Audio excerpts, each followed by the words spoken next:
Hello, are you ready for chapter 8 of Sam Wu is Not Afraid of Spiders? It's written by Katie and Kevin Tsang. Now chapter 8 is called The Master Plan, so we're getting to the good stuff now. We crawled back into the main area of our garden just in time. Nana, my grandma, was coming out to do some gardening. She looked at us suspiciously. "Where have you been?" she said. "Just playing, Nana," I said. She said. "I showed Sam my spiders," said Lucy. "Lucy," I whispered, "the spider thing is a secret, remember?" "Oh, I know all about Lucy the Spider Queen," said Nana. "You can't hide anything from me, remember?" I nodded. It is true.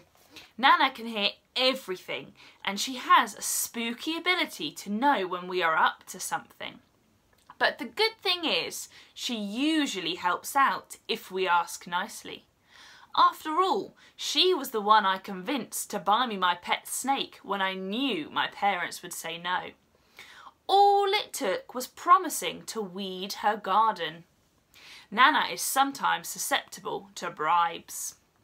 "What secret spider thing are you talking about, Sam?"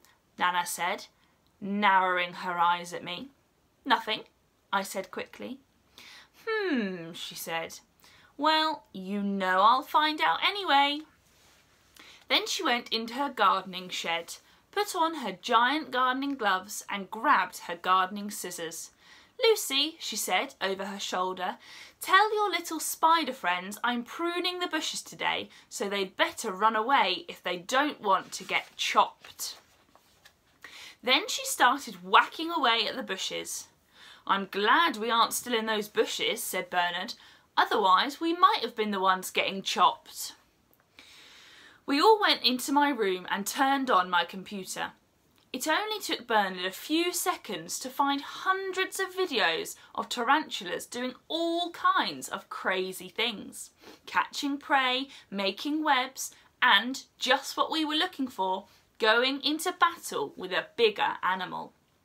In one video, a small leopard came close, but before it could attack, the tarantula started shooting its spiky hairs everywhere, and the leopard ran away.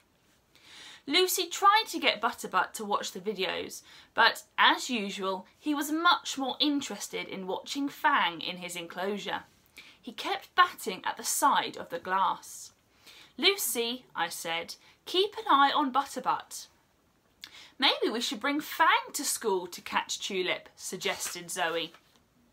The idea of both a spider and a snake on the loose at school did not seem like a good plan. "Remember the time Fang went missing in the house and we couldn't find him?" I said. "There is no way we'd be able to find him if he got lost at school. At least we know we won't lose Butterbutt." "You'd better not lose Butterbutt," said Lucy. "We won't," I said. "That's all part of my master plan." "What is this master plan?" said Zoe. "You still haven't told us." "We need a few things first," I said. "A small bell, some string and lots of tin foil." "Tin foil?" said Bernard, and then his face lit up. "Of course, to make a protective suit." "Exactly," I said with a grin. "And the bell will be so we don't lose Butterbutt. The string is to tie the bell on him." I lowered my voice to a whisper. "We'll have to do all this at school though, and the hardest part is going to be sneaking Butterbutt in." I looked at Lucy. "Lucy, I was hoping you could help with that." Lucy had experience of sneaking Butterbutt into places that he wasn't supposed to go. My bedroom, the beach, the grocery store, the library, her karate class, and lots of places I probably didn't even know about. She nodded, beaming. "I told you I could help out with the mission," she said. "Great," I said. "Then it's a plan. Tomorrow morning we'll all meet at our spot by the fence." "I don't know where that is," said Lucy. That's okay, I said. We can meet outside the kindergarten class instead, and then we'll wrap Butterbutt in tinfoil, tie the bell on him, and let him find Tulip. It's a foolproof plan. Bernard frowned. I don't know, Sam, he said. Won't there be teachers and students everywhere? Good point, I said. Maybe we all get to school early and sneak in before class starts. Now it's a foolproof plan, said Bernard. There are about 1,000,000 things that could go wrong, exclaimed Zoe. We're leaving everything down to Butterbutt. Do you have any other ideas? I asked. Zoe frowned. No, but I don't love this one. Well, as Spaceman Jack says, sometimes it's better to go with the bad idea you've got than the good idea you haven't thought of. That's a terrible saying, said Zoe. And that's what Captain Jane says whenever he says it, I said. But in this case, I think we've got to agree with him. I put my hand out in front of me. This will only work if we are all in it together. Are you with me? Bernard stuck his hand in. Then Lucy grabbed Butterbutt and made him stick his paw in, which he did with a yowl. I looked at Zoe. We need you, Zoe. You're the only one fast enough to keep up with Butterbutt.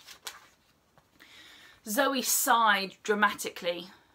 I don't know what you would all do without me, she said. But then she grinned and put her hand in. I'm in. For the universe, we all shouted and shot our hands up into the air like rockets. I just knew our plan would work. The end of the chapter. Do you think their plan is going to work?